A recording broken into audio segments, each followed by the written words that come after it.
Hello, guys. Kind of starting off this episode on a bit of a somber, sad note today. We had to put Holly down 2 days ago now, and it's just sad. 17 years old. 16. Well, she was going on 17. Yes, she was. She had completed 16 years, and she's now rolling into her 17th year. We got her in 2008. I don't know. Go figure it out. I don't know. You guys know me in math. We're not great. We're not great. But to answer questions people may have, she was just getting old. And as you are at that point, things started giving out on her more rapidly at this point. And we felt that we did not want to make her suffer with any discomfort. And 2 years ago, Carla and I made a decision that if we got to the part where it was going to be a consistent lack of quality of life, and she was going to have to endure pain or discomfort, that we would give her that easy dignity. Yeah, she was at the vet 3 times last week and ended up having to go in emergently because she couldn't go to the bathroom, and her bladder was full and there was nothing they could do. So it was kind of just the only choice that was left. So before anything got worse for her, more discomfort, we immediately decided to help her. And she had a great life. And she had a great departure. It was comfortable and it was fast. And we are all very, very much grieving still. So we hope that... I'm struggling in many ways. Anyways, as we go forward, we don't know if we'll do another puppy sooner or later, or we'll do something. Right now we have horses.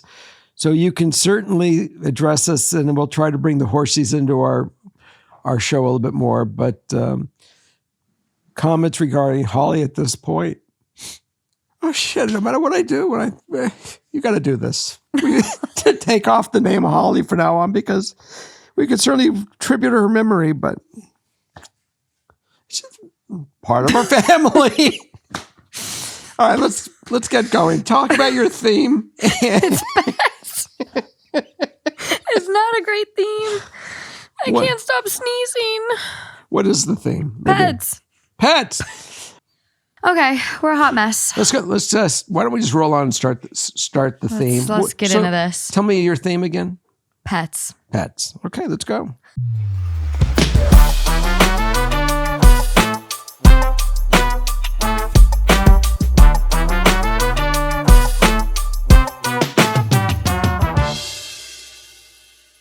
Number one. Pets. Hi, Jerry, Morgan, Justin, and R.I.P. Holly. Thank you. And my current roommate have been best friends for 12 years. We met in middle school and have been through a lot together. We both love each other so much and would drop anything to support each other. We decided to move in together after I graduated college so we both could have our own private space and not live with our parents anymore. When the topic was first brought up, she was all over the idea of having a cat, which I didn't mind at all. I love all animals. So in July, she took in a newborn from a stray cat that roams by her work. The kitten stayed at her boyfriend's house until we got an apartment settled for him. The kitten started living with us in the apartment around September and mostly stayed in her room unless she let him out. And when the kitten was out, someone was always watching him to make sure he wouldn't get into anything to hurt himself. A little over a week ago, our mutual friend came home from work with a bouquet of lilies. I have never owned a cat, and so the only thing I knew was that lilies can make a cat sick. So I put them in a vase on a shelf high enough that it was out of reach for the cat. Me and my roommate had a discussion about them and agreed that once we saw petals falling, they would immediately go into the trash. A week later, the kitten passed away at about 9 months old. I would never have known that. We have no idea what caused the death, but the most probable cause was the lilies. I had no idea they were so deadly. Yesterday, she confronted me and told me she was reconsidering living with me, not because she feels uncomfortable in the space, but because she doesn't want to be hypervigilant if she gets another cat. She fully thought I bought the lilies. To me, that sounded like she was trying to blame the death of her cat on me, but I've never owned a cat, and I didn't buy these lilies. After I explained this to her, she apologized for jumping to the conclusion so quickly. But I'm still really hurt that she would think I tried to kill her cat. Ever since then, she still seems really cold. I'd hate to lose her as a friend, and I want to be supportive of her at this time, but I'm hurt. And if she still does want to live with me, I fear if she gets another cat and something happens to it, she will try to blame me again. What do I do? Well, there's no doubt that she's. I can't believe that the roommate would think that you tried to kill the cat with the lilies. No, I'm sure she's just really upset. Correct. And if someone brought a cat home to me and there were lilies in the house, I never even knew this. I know with dogs it's chocolate. Don't let a dog get chocolate. Or grapes. I didn't know that one either. Yeah, grapes are really bad too. So there are things that, it's unfortunate that we don't know some of this stuff. And I guess if we get an animal, we kind of, someone has to educate us, I guess, before we, what is toxic for an animal, or even more importantly, if you're with a roommate, you're bringing this in the house, should I know anything? You have to identify things, I think, at this point. And it's a lesson that I've never really had to learn because I never had some of this stuff. I mean, I only knew about chocolate with the dog. Mm-hmm. And I mean, we had cats for years and we had lilies in the house with the cats. Some cats will not mess with them and some cats, they will. So I didn't know that either until TikTok a couple months ago. I saw it where someone had lilies and their cat got into it. Really? Yeah. I don't think it's that common knowledge, but. Let's go back to the story, what she should do about her friend in the relationship. I will say though, as a cat owner, I don't think it's anyone's fault. Okay. I'll say that right now. It's an accident. Could everyone have been a little more educated? Yeah. But as the cat owner, I think you're kind of the one responsible to ensure your cat has a safe place. And again, you don't know until you know, but maybe Google, like as you're getting a new pet and do the research to make sure, oh, chocolate, dogs can't have chocolate. What can't cats have? Lilies are really deadly. Lilies are in the apartment. Petals start to fall. We'll get rid of them. No, let's just get rid of them now. So do you think she should have a conversation with the roommate saying, look, I just want to let you know, I want to be your roommate. I don't want to put any kind of criteria or constraints about what what you could have in the house or not, because we do this together. I just don't want to take a blame or feel that I'm going to be a blame of something, whatever animal you get. I'm glad that you educate me, but I would never do anything to hurt you or any animal in our home. Yeah. And I think if you can have that conversation, then you can continue on going forward. And if you feel that doesn't work, then maybe being roommates doesn't work. And you say, something, I've been open and direct from the situations of past. And I just feel that we probably shouldn't be roommates. And whoever signed the lease or was there first, if you guys did it together, say maybe, do you want to leave? Do I want to leave? Have that conversation. Yeah, definitely need to have a conversation. And the ideal outcome is that we can both talk about how she handled the situation and we can live together peacefully. However, I'm not comfortable if another living creature is involved. I don't want to be blamed again in the future if another tragedy or accident happens. My roommate, bless her, is not the cleanest person. She has clothes, leftovers, old drinks, etc. scattered around her room. She keeps the mess in her room though, so it doesn't affect me directly and I've never complained. I didn't notice that she changed the cat litter more than once a week. Sometimes it was every other week. Honestly, she let the cat play with trash and plastic, and he would get into things like tampons, paper, and other stuff around the apartment. I love her, but the cat's well-being at the end of all of this was not my responsibility. This was a terrible accident. No one should be blamed. But the well-being of the cat was her responsibility. Absolutely. Yeah. I think it's tough because I don't... Put yourself back in the situation when you lived with all your roommates at school. Yeah, it's a lot. I mean, you can't control other people. I had one roommate that wanted a cat. And so we got a cat.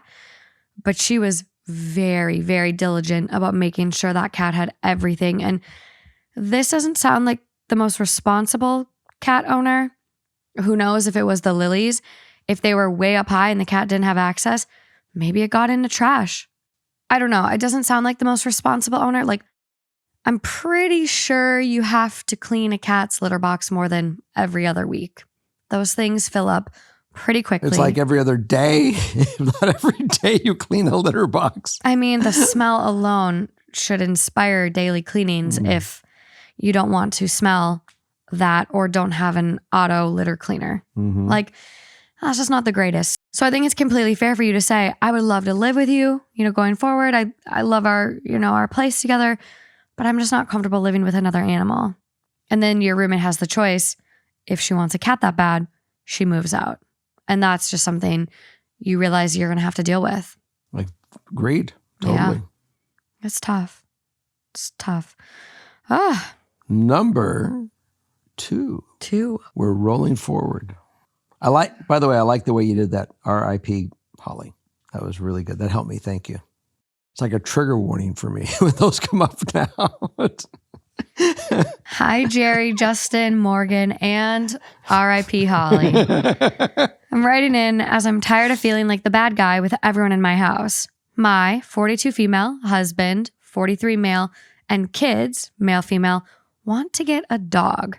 Woof. I'm the only one not on board and tired of feeling like a nag, saying no again and again and again. Why do the moms always have to be the bad guy? Why do I keep saying no, you ask? Well, the last pet we had, a lizard, lost interest from everyone pretty quickly. And when that happened, I was the one left caring for him. I don't want this to be the case with a dog. I already don't want to take care of a dog, especially a puppy that is going to be teething, peeing everywhere, and potentially a terror. Do you see a way forward or a world where I can convince them no dog? The space program. Or do I give in and find some middle ground? Ideal outcome, no pets. Yeah, I feel you. Because I remember when Carla wanted the dog, Morgan was living in Minnesota and she was visiting, and everyone kept saying, we can't have, Holly at the house. Holly actually came out before you started dating Carla. No. She came out when we were, when you dated Suzanne, actually. Well, she may have came and visited, but she didn't come to live. She came to live only because when I recognized what was going on, I kind of formulated the more that I would object, the more you guys would pressure me with this thing. And so you kind of played into my hand. And I knew I had Carla right there who wanted a dog and was bugging me about a dog. And so you did want Holly? Yeah, but I didn't tell you that. I kind of... Funny how he acted like I was bringing him this dog and he didn't know. But now all of a sudden it was all his master plan. Funny how that works. Funny. Well, that's the truth of it. Sure it is. It is. Okay. Okay. You keep telling yourself that. Anyway, I don't know how I got here. Funny, huh? Yeah. Anyway, so how did we start that?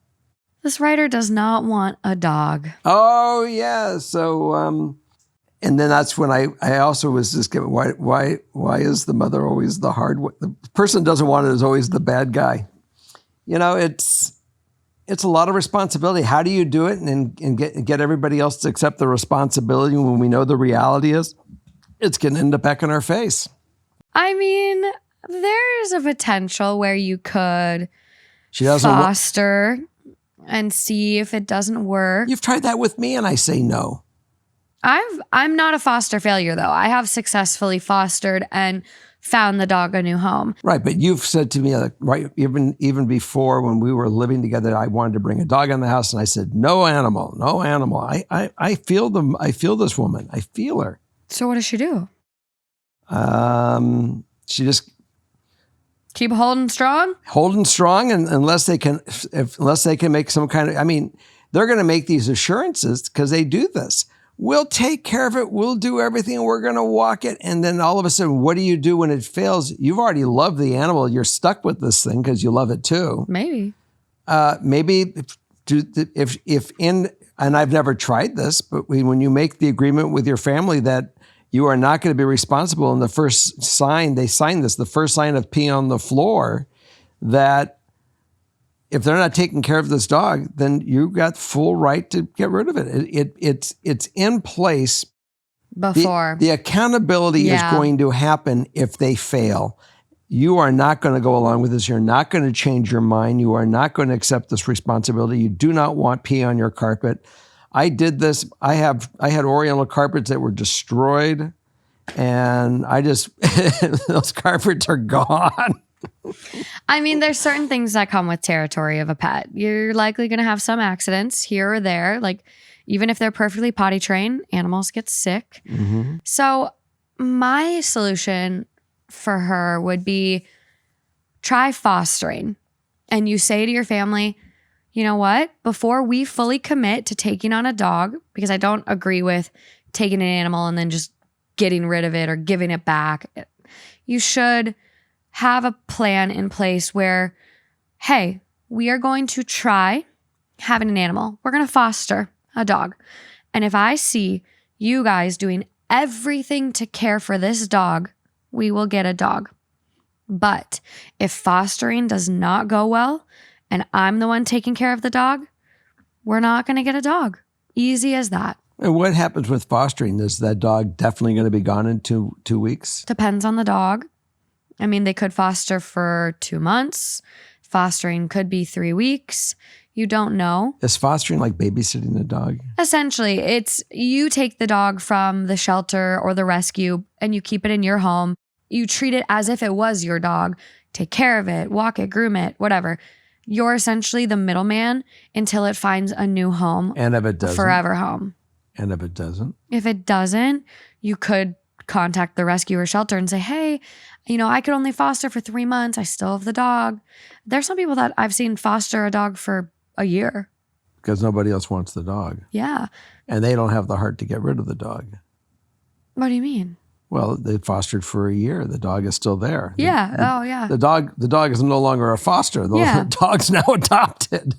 Basically. But that's also a method where you want to ensure you have the right dog for your family. You could foster to adopt. So either way, she's getting a dog. I don't know. I think you could just continue saying no, but you're going to be continuing to say no until those kids are likely 18 and out of the house. I don't think it's the dog that's so much the issue. It's more so the care. And our writer does not want to be a part of the care, which is fair. But the other people that want the dog then step up and pretend I don't exist. When it comes to the dog, I don't exist. I'll go on walks with you, but I'm not scooping the poop. It's your dog. I mean, it's like I right now am missing Holly horribly. And I would love to go out today and buy a new Yorkie, standard Yorkie, no tiny one, no little rat dog, but another Holly. Yeah. And then I start thinking, well, I want to change my carpets right now, and I want to get back into that, and it's another commitment. So it goes all over the place. It's a tough decision to really, that everybody has to be on board for it. Mm-hmm. Everybody has to want this. So those kids have really got to sell their mom on the reason why she wants it, or she's got to figure out that she really wants this too. She's on board. Everyone's got to be on board. Everyone's got to be on board. They all got to be on board. But I still think there can be expectations about the care. It's your dog. I'll help here and there. I'm a part of the family, but have a contract in place. And then I would try fostering. And then you will know. You'll have a good answer. I think your fostering idea is actually a wise choice. They have to prove they can do it. To see if they really chime in. Yeah. This could be a great way to teach responsibility and have a furry friend. But I think fostering is the easiest, most, foolproof. Mm-hmm. And you're not hurting a dog and getting a puppy and then getting rid of it once the puppy's grown. Like, that's not fair. It's really funny how when we read these stories, how in this case, I can actually jump in and put myself into her place. Mm-hmm. And I'm living her nightmare right now. And I'm living your dilemma. I really am. Yeah. So we wish you the best of communication with your family. Good luck. Contract. Get it in writing. 100%. And word your contract well, because you got to be able to live with the contract once it gets there. Everyone does. Mm-hmm. Okay, moving along. Our buddy Justin's coming in. Is this number? Oh, this is 3. 3. Ah. Goodbye, guys. I hope you enjoy the rest of the episode. Thank you for being here. One of this week's partners is Lumi. Picture this. You're pulling up to your friend's wedding and just realized you forgot to put on deodorant. Why, you guys? Why do I do this to myself? But luckily, I had an extra Lumi in my car. Day saved, stink gone. And I was sweating just from the car ride. I mean, I was about to see everyone from college.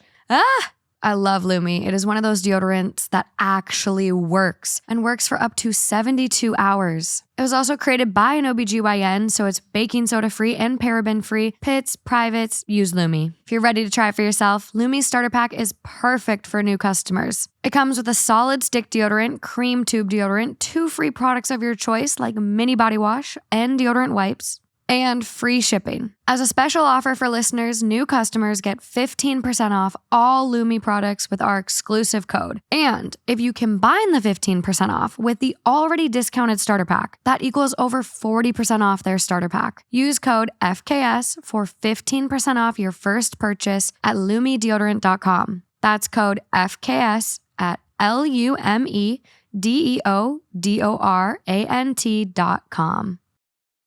I have appeared. Well, welcome to the show. Okay. Okay, so we did Group T a little bit earlier. Yes. You did domestics, and now you decided to show back up. Yes. About time you got here. Yes. What do you got? Let's go see number 3. Okay. Number 3. Yes, sir. Our pets theme for Miss Holly. Yes. Hi, Jerry, Morgan, Justin, and Holly.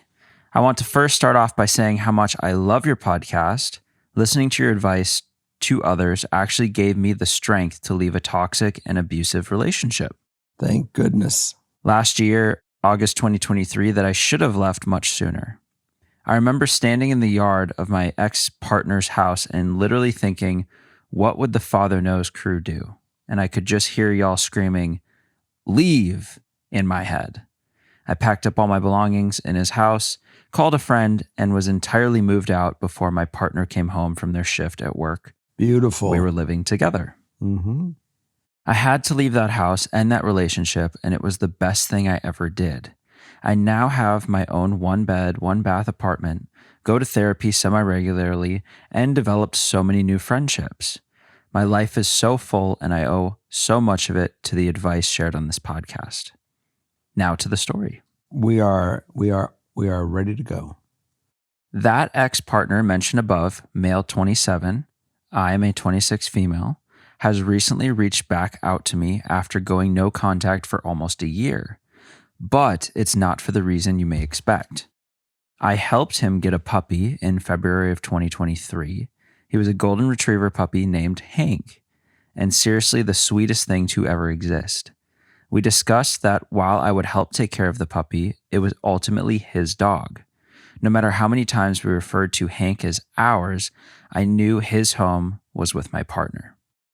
That puppy, as incredible as he is, had emergency surgery while we were still together, after eating a sock and not being able to pass it. Mm-hmm. My ex-partner, let's just refer to him as Matt, called me sobbing while taking the puppy to the vet.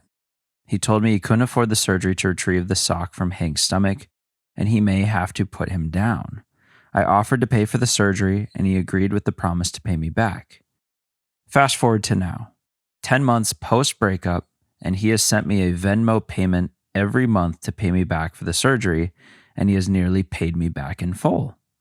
We do not speak whatsoever. I send him a Venmo request, and he fulfills it before the end of the month.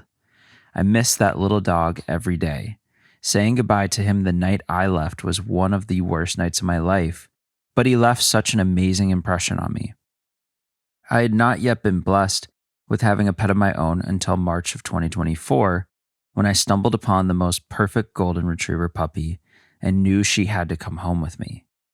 Her name is Winnie, and she is now thriving at 4.5 months old.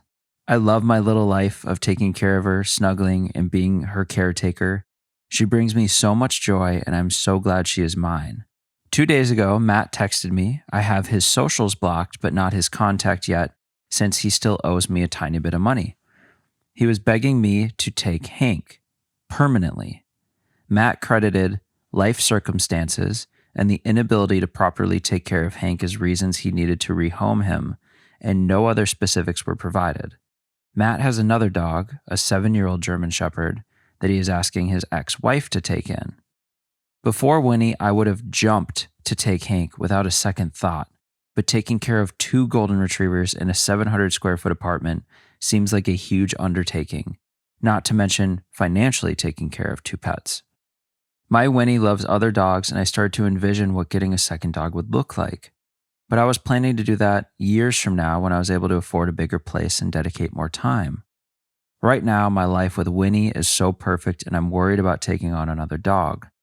I love Hank so much, but I do not want this to be an anchor point for my ex to always come back into my life. I had plans to block his number once he had paid me back in full, but taking his dog feels like a pathway for him to be in my life forever. Matt told me that if I did not take Hank, he was going to surrender him to an animal shelter. This is breaking my heart for that poor puppy. I guess I just want advice on what to do. Am I a horrible person for not taking the dog and he goes to an animal shelter? Should I suck it up and take him? What if Matt regrets giving him to me and makes me give Hank back? I feel like a terrible dog mom for not taking Hank, but I just do not know if I can handle Matt always lurking around. I know he would ask to see Hank even if I block him or tell him not to. Our relationship was abusive and horrible. He cheated twice, got another girl pregnant while we were together, and tried to isolate me from my friends and family so that I would agree to stepmom his child, and I cannot allow any of that chaos back in my life. So I got to take, how come we couldn't have had this woman on Group T this morning? That would have been good. This would have been a great Group T. It would have, yeah. Been awesome. That all said, let's one by one look at different things that you get to consider. If you were able to take Hank with the agreement, it's no contact from this day forward, and he agrees to that, would you want Hank? So separating it a little. Yeah. Just say, look, I mean, if you gave Hank to the pound and Hank goes to the pound and goes to Bonnie and Ted Davis, you're never going to know who Bonnie and Ted Davis are. You're never going to see Hank again because you gave it to the pound. And he would accept that thought because that's why he's giving it to the pound. Right. If he gives you the dog, does it come with the same, what I call piss on it rule? No matter what happens from this day forward, you're out of it. True. We're not agreeing to be dual parents.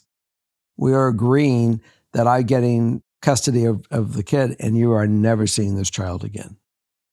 And that is a thought that you need to make on your own. I can't tell you about handling 2 animals versus 1.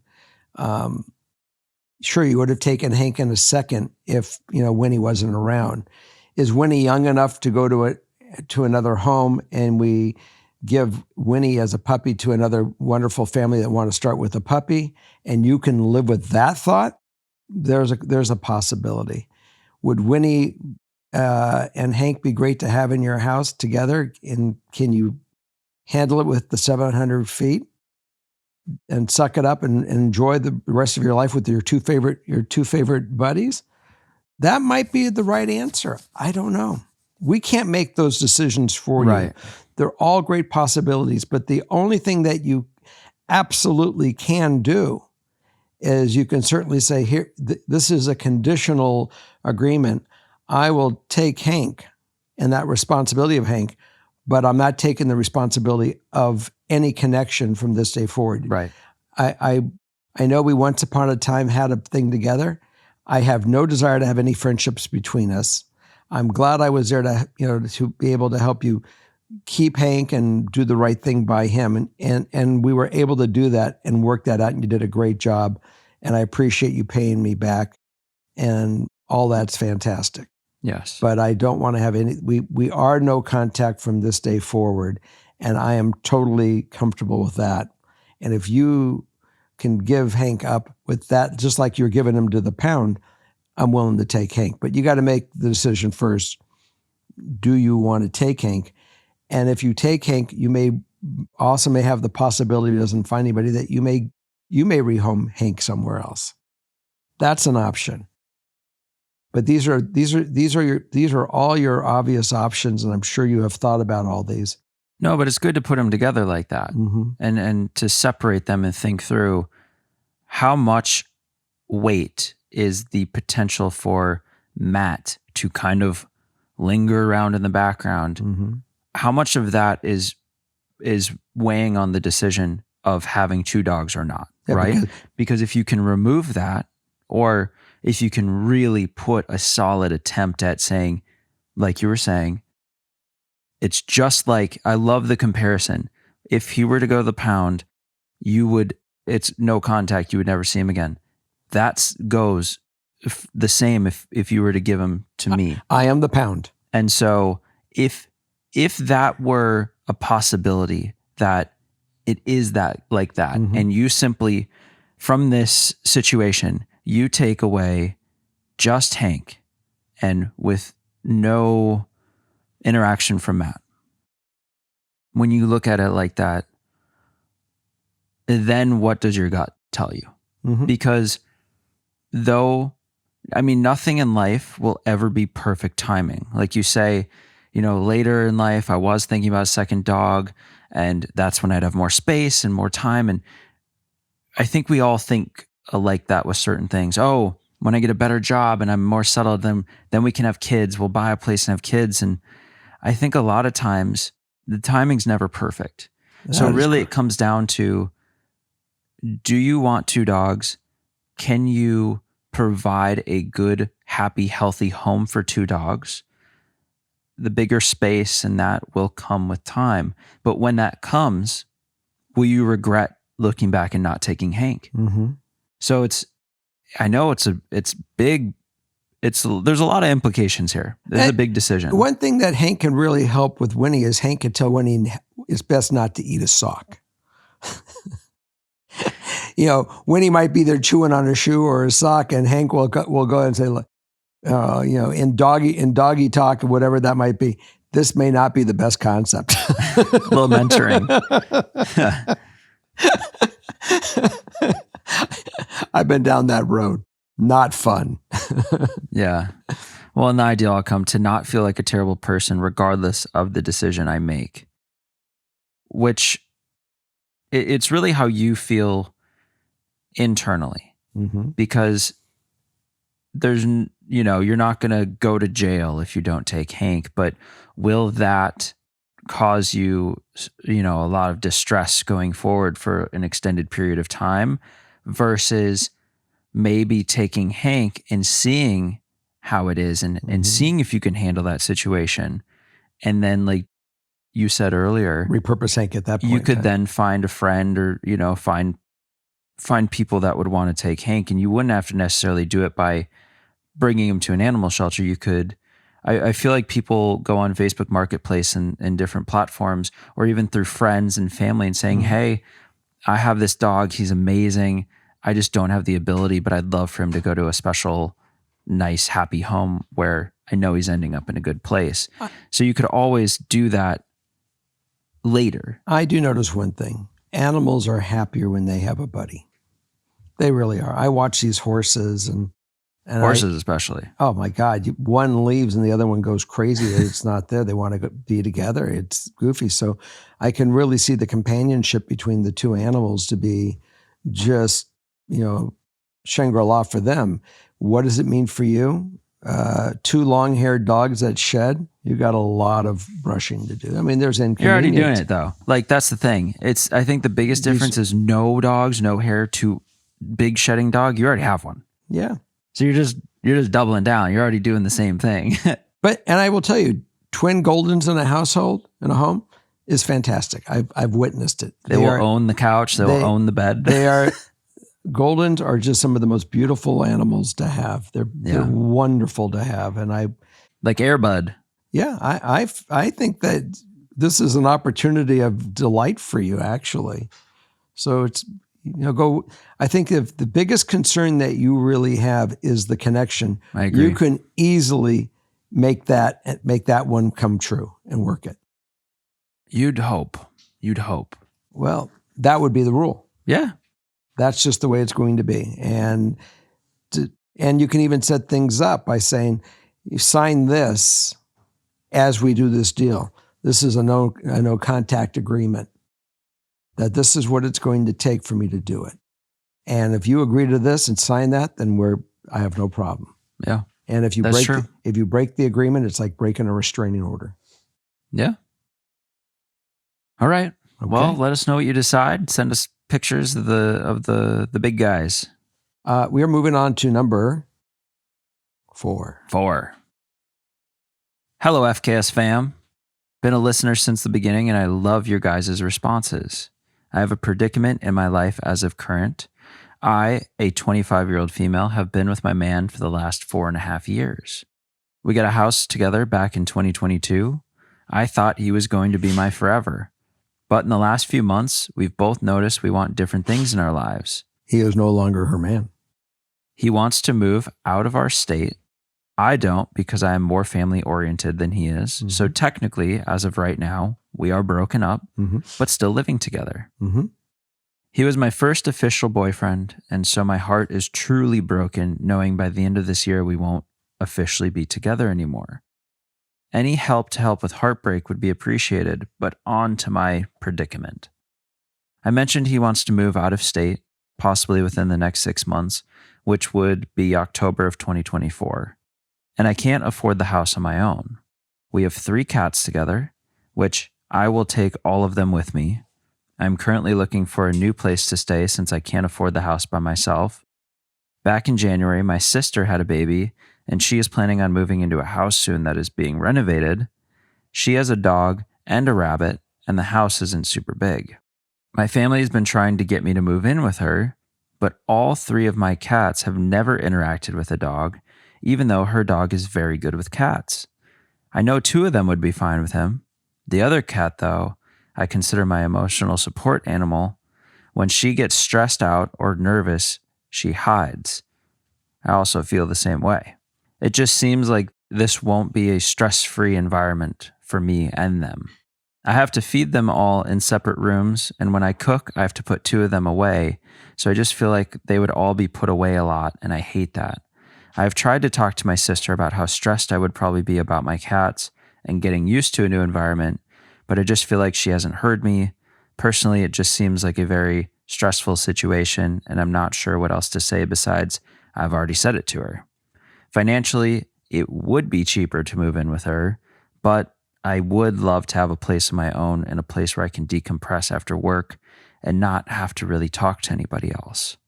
My sister is my best friend, and honestly, if I did not have my cats, I would probably move in with her, but having 5 animals in a semi-small house just seems very stressful for me and the cats. So long story short, what else can I do to help my sister understand the main reason why I would prefer to get my own place? And no, I will not be getting rid of my cats. I think you already said it without you even realizing it. The answer is to tell your sisters, I really appreciate the offer. It's just not going to work, and it's off the table. I love you so much, and you have no idea on how warm you made me feel that you would take me and all this dynamics in. But I'm also smart enough to know that it's just not going to be the healthiest thing. So I am looking at other options.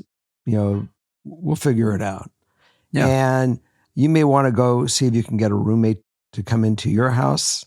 And that way you have your cats and everything there's no change there. Bringing cats to someone else's home is a huge ask because not everybody are cat people. Yeah. And unless they are cat people, it's just not made to work. Could cause a lot of issues. On many different levels. So long as we all can agree that your sister is not the option, let's start looking at the new options. Yeah. We also know an option is we're not getting rid of the cats. Right. So the best option that I see for you, the most easy one probably, is to find a roommate. And then you keep the house if that works for you, because you're able to afford the house by splitting the rent with the guy that you were with. If that was the case, maybe they weren't. Maybe they weren't splitting. Maybe he was just paying the whole thing. Not sure. We don't know. So figure out if you can cover the house with a roommate and figure that out, how you work the house. But at least they have the opportunity when they walk in. Can they deal with the fact that, they're cat people? They'll make that decision. So I would certainly look if it's getting a smaller place and bringing your cats with you. Option one. Yeah. Option two is keep the place that you're in, get a roommate or two, and figure out how to live consistently or continue on living the way that you're living in that environment with everything status quo. Yeah. That's what I would do. I think that's great. I don't really have much to add. The ideal outcome to have my sister understand where I'm coming from and for her to actually hear me out and understand that it's not that I don't want to live with her. I just don't want to all be stressed out. Mm-hmm. It's perfect. It's a big buy. Yeah. I mean, I think those are the two options you have. There you go. And just kind of see what all the options are within those two options and see what feels right. But as far as a little bit of heartbreak advice. The heartbreak advice. Time. That's it. We were talking about this earlier after we finished our the group T, that there was a woman that, Justin was so wise in saying, look, that's what happens when you start dating. Don't expect the first person to be the magic person. There is, pain comes with it. We have heartbreak when you break up. And it's just let time, do its job in healing. It's like in life, we have animals that have passed with us. We've had family that's passed, and we've had relationships that's passed. Grieving is grieving on every level. Yep. And you get through it and you get stronger for it. And you then realize that, part of the pleasure of having someone to love so much and having anything to love is sometimes that the universe doesn't always keep that. It cycles, and that love gets to go be passed on to someone else. And there's always something different in front of it that's going to give you that fulfillment. Maybe not the same, maybe a little different, but the bottom line is it's equal to that feeling of love. Yeah. And you'll have it. So let it heal. Let the right love come into your life, or the next love come into your life, and yes, with allowance and acceptance of that. This was a wonderful experience I may have had prior to, where there was some wonderful love, but it's we move on. Okay. Number five. Hello, Jerry, Morgan, and Justin. My pup, who we'll call Rosie for privacy sakes, says woof to Holly and the gang. I want to apologize in advance if this is long. I, female, age 30, recently adopted a puppy back in August, and she is 6 months old. She is very sweet, enjoys people, especially kids, and surprisingly, she is incredibly calm and gentle for a puppy. Of course, because of her age, she has moments of rough play, and we recently started having some issues with nipping. I'm sure, as you know, puppy teeth are sharp, and she just doesn't realize it. She's never been aggressive or territorial. My husband works from home most days, and we've never needed a sitter/daycare, but unfortunately, his schedule changed, and one day here and there, he cannot be at home, and we don't agree with leaving Rosie at home alone all day at her age. My brother and his family live very close, and my sister-in-law begged me to let her dog sit. Me and my husband were hesitant because we knew it might be a lot to handle with having 2 small kids at home all day and a puppy who also needs a lot of attention. But we agreed, and everything seemed fine for a few weeks. However, we did start to get weary when we noticed my nephew, age 2, started acting a little aggressively towards the puppy. He would pull her tail, ears, or throw hard, heavy objects at her and hit her very hard in the face or her body. She actually thought it was funny when he would take objects and hit her with them. and my husband would try and block the hits or say to him, "No, just pet," and show him how to pet, and he would willingly do so. After discussing this with my husband, we decided it was time to find an actual pet sitter / daycare, as we noticed my sister-in-law did not reprimand his bad behavior, and we felt it wasn't our place or responsibility to reprimand her son for her. When I went to pick her up on the last day she was to dog sit, my sister-in-law said there had been an incident earlier that day. Mm-hmm. She explained that she heard screaming from my nephew and ran into the room and found him inside the pup's crate. And in her words, she said Rosie was attacking his face. I will admit Rosie has an issue with jumping up and licking him to say hello. Again, she's a puppy and doesn't understand. She then told me that she grabbed the puppy and was not able to control her, so she sat on her with her knees. I do not want to say the puppy is only 7 pounds, so I felt this was a very irrational decision and didn't understand how she couldn't get a hold of a 7-pound puppy. She said Rosie then bit her on the hand and drew blood. She said for punishment, she locked her in a crate for a while. We never use her crate punishment because that's her safe space. I was pretty shocked to hear about the behavior from my dog. I was embarrassed, apologized, although I think the biting was bad. I didn't think it was justified that she sat on my little puppy. And if I was Rosie, I'd probably have bitten her too. After the incident, our relationship has been slightly strained, and anytime we come over to visit and we have our dog with us, my sister-in-law acts a certain way and is acting weird with me outside of us visiting. For example, we went over a few days ago and my puppy came up to sniff and lick my niece and nephew. My sister-in-law ran over screaming and put her hand on my dog's face to push the dog to the ground very hard, and she did this twice. Claiming the dog was trying to get after the kids' food, but I know she just wanted to say hello. I was boiling and just about wanted to leave, but my husband reminded me to stay calm, that we can have an adult conversation with her if she did it again, or we can just leave. I'm very concerned and wondering how an adult can act this way with a dog, let alone a puppy. I'm also wondering if this is why my dog is showing some aggressive behavior, because her son-in-law is incredibly aggressive towards my dog and causes some bad behaviors from her. I also worry that my sister-in-law could have hurt or abused my dog, because pushing an animal down like that or sitting on them, in my opinion, is abuse. Absolutely. I'm not quite sure what to do, as I'm very disturbed and angry about the situation. The behavior towards my dog is just not sitting right with me, and I do not feel like I need to have a conversation with her because I don't agree with her touching or disciplining my pup. But I'm afraid that she'll overreact, be offended, or hurt if I do. Me and my husband have a really good relationship with my brother and his family and love coming over to see the kids, and the kids love seeing the puppy. But now there's a strain of the way that my sister-in-law and dog interact, and I fear that the strain on the relationship could become permanent. Any advice that you guys can give would be very much appreciated. Thank you. Right off the bat, first advice, do not mix the dog over there. Nope. Right now we are approaching August in another month. We're in June. July will be here in a second. This is obviously a little older of a story. So your dog is not going to be a year old, right? In dog adolescence. She is coming to maturity. It's just things are getting different now. Yeah.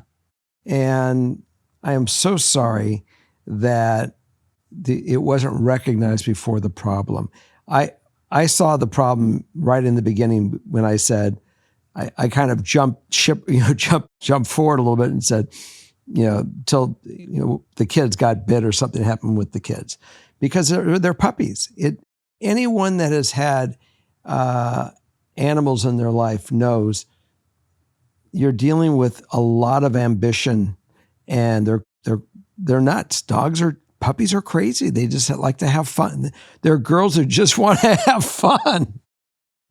And in their mind, fun is your shoes, your socks, your hands. Yep. They love they feel the need to chew on things. Yep.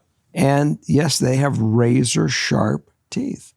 And it's true that the crate is their safe spot. It's also the spot that it's safe for everybody. So when you took when the sister-in-law took the animal and put the dog in his crate or her crate, that was okay. She called it punishment, but it was really the crate. That's where you go.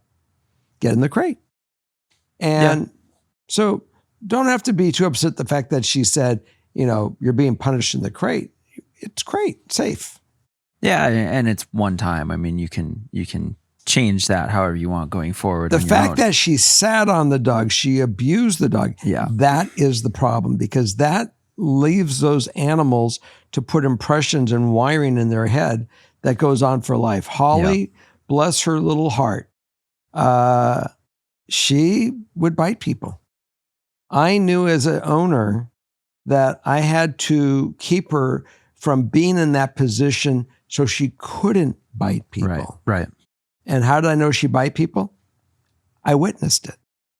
Everyone has their theory what makes the dog do that.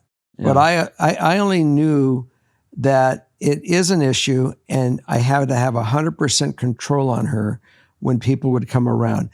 I also noticed that one way around all this is to get her to accept who was coming in the home to belong in our home, and she didn't have to protect us, is I would say, you're coming into a home where this dog is protective. Here's the leash.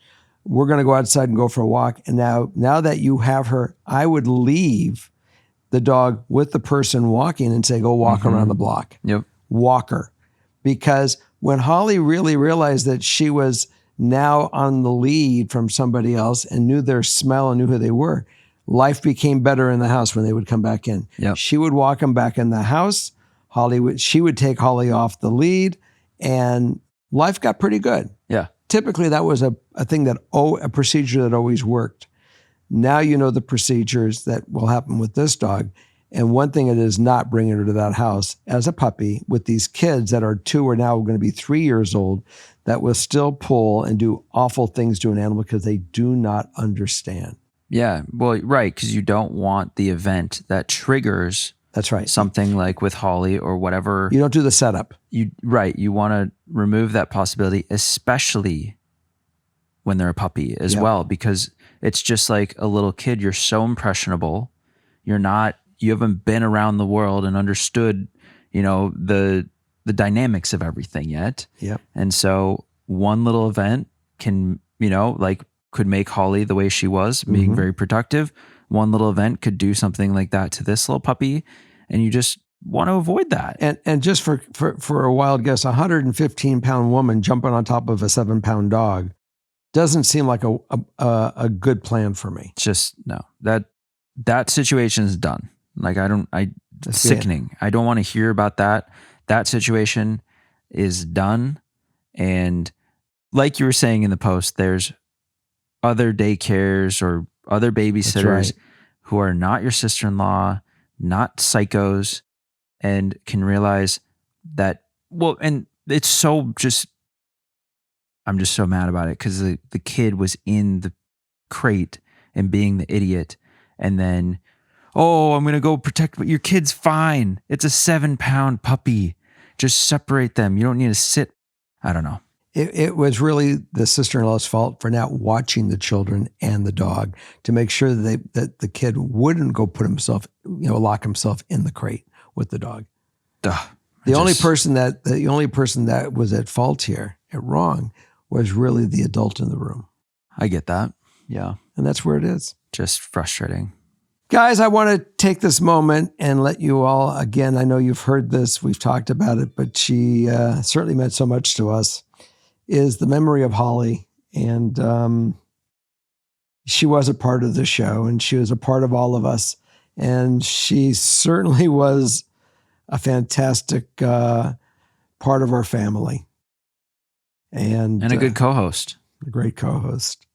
And look, I think I prepared a video that was not done totally. They're editing our video, that you can see Holly doing some of the things that she did that we found adorable when she would make her nest and meant a lot to us. You guys may have seen it. It may warm some of your heart. Some of you guys might just say, God, these people had a puppy to get over it. We get it all. But I never want to have anyone feel that a soul in your life, no matter if it's a rabbit, a turtle, or a holly, doesn't make an effect, or kids, or loved ones, or boyfriends, or girlfriends. They're in our hearts. They're part of what makes us us. And with that love, let's give everyone that we care for and love an animal, that we all have souls, we all have feelings, and let's not try to sit on them, hurt them, hit them. Especially that. Give everyone love and respect, and it'll be fine. And with that, I say goodbye to our Holly, and there you go. So have a great week.